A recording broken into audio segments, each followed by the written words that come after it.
Welcome to I dream. ఆయన్ను ఆకాశానికి ఎత్తేద్దామంటే ఆయన పొగడ్తలకి పొంగిపోరు.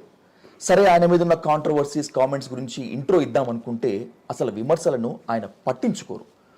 ఒక్క మాటలో చెప్పాలంటే he is the creator of sensation and by the same way controversy. He is none other than RGV.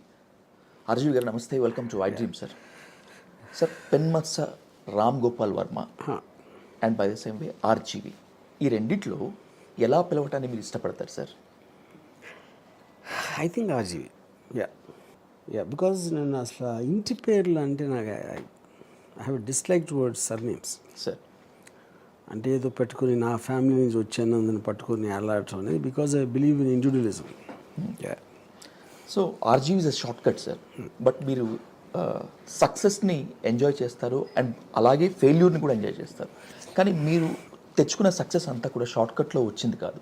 దాని వెనుక లాట్స్ ఆఫ్ క్రియేటివిటీ ఉంటుంది, అంతకు మించిన హార్డ్ వర్క్, డెడికేషన్, ప్యాషన్ ఉంటుంది సార్. బట్ దీన్ని మాత్రం ఎందుకని షార్ట్ కట్లో ఇష్టపడుతున్నారు? దీన్ని మీ నేమ్ని first of all I don't think that is correct what you said. ఇప్పుడు నేను నా లైఫ్లో ఎప్పుడు నేను కష్టపడలేదు. బికాజ్ కష్టపడటం అనేది ఇష్టం లేకుండా చేసేది కష్టపడటం అనేది నా డెఫినేషన్. నేను నా లైఫ్లో ఏ పని కూడా ఇష్టపడకుండా చేయలేదు. నేను కాలేజ్లో ఉన్నప్పుడు నాకు చదువు అంటే ఇష్టం ఉండేది కాదు. అందుకని నేను కాలేజ్ ఎగ్గొట్టి సినిమాకి వెళ్ళేవాడిని, what ever I use to do. So నాకు తెలిసినప్పటి నుంచి నాకు ఇష్టమైనవి చేశాను కాబట్టి ఆ బేసిస్లో నేను లైఫ్లో ఎప్పుడు నేను కష్టపడలేదు. పాయింట్ 1. పాయింట్ 2, ఇక్కడ షార్ట్ కట్ క్వశ్చన్ కాదు. అంటే ఐ థింక్ ఇప్పుడు everything is becoming shorter and shorter. మన లాంగ్వేజ్లో కూడా మన చాట్స్లో వాటిలో ఒక చిన్న పర్ఫెక్ట్ గ్రామర్ ఉండాలి, పర్ఫెక్ట్ స్పెల్లింగ్ ఉండాలి అనేది చాలా అవుట్డేటెడ్ సిస్టమ్ డిజిటల్ ఏజ్లో. అప్పుడు ఆర్జీవి అంటే తక్కువ టైం అవుతుంది అనడానికి, ఈజీగా నేర్చు అనే దాంట్లో I like it. Ram Gopal Varma అని అంత టైం ఎందుకు వేస్ట్ చేయడం? సార్, మీ థాట్ ప్రాసెస్ ఒక రివల్యూషన్ కారిడార్ లాగా ఉంటుంది ఆర్జీవి సార్. మీరు ఒప్పుకోకపోయినా మీ ఆలోచన ఒక విస్ఫోటనం, ఇట్స్ అన్ ఎక్స్ప్లోజివ్. దానికి కరెక్ట్ పిక్చరైజేషన్, కన్స్ట్రక్టివ్ చెప్పాలంటే ఇట్స్ ఎ డెన్. సోషల్ మీడియాని షేక్ చేస్తోంది sir. The way you built, మీ ఆలోచన ప్రతి ఒక్కటి దీంట్లో ప్రతి ఇంచ్ కనిపిస్తుంది. అందరికీ ఇప్పుడు అర్థం కావాల్సిన విషయం ఏంటంటే ఏం చెప్పదలుచుకున్నారు ఆర్జీవి గారు డెన్ నుంచి? సో బేసిక్గా మనం ఉండే చోట, మనం పనిచేసే చోట మీ పర్సనాలిటీని రిఫ్లెక్ట్ చేయాలనేది నేను చాలా స్ట్రాంగ్గా నమ్ముతాను. Because I'm very strong believer in Ayn Rand. Ayn Rand, Fountainhead and Atlas Shrugged books నన్ను చాలా ప్రభావితం చేసి నా గ్రోయింగ్ ఇయర్స్లో. యూనో, సో దాంట్లో హోవర్డ్ రాక్ క్యారెక్టర్ ఉన్న ఆస్పెక్ట్లో అది ఒక ఫంక్షన్ ఆఫ్ ద బిల్డింగ్ ఏంటి, what kind of people are coming, what mind state I want them to come. ఇప్పుడు నేను చేసిన డెకార్లో కొంతమందికి నచ్చపోవచ్చు.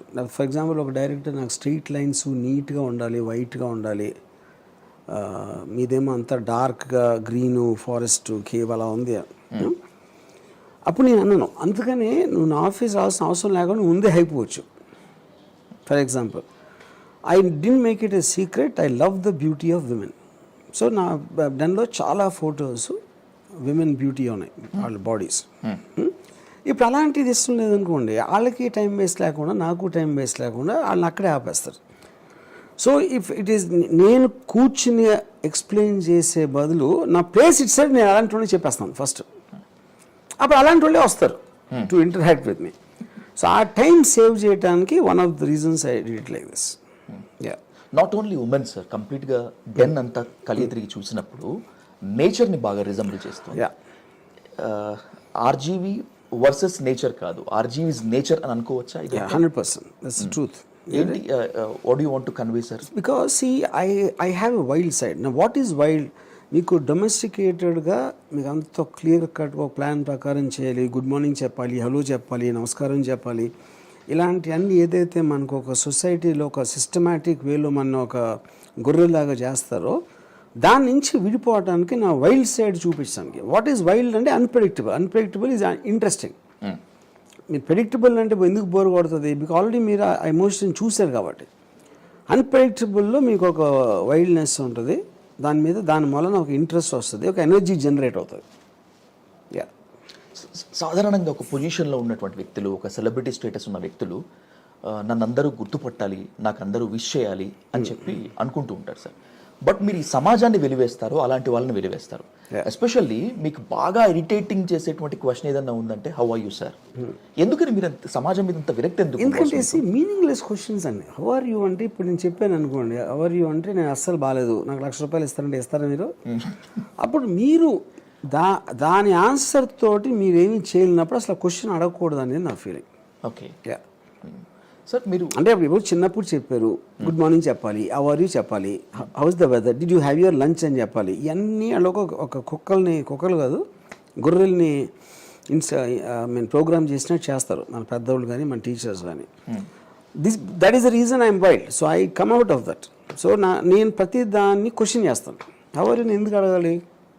బాగున్నాను ఏమవుతుంది, మీరు గంతులు వేస్తారా, డాన్స్ చేస్తారా, నేను బాగున్నాను అని చెప్తే అది మీకేం అవ్వదు. ఊరికనే మీనింగ్లెస్ వర్డ్స్ అయ్యి.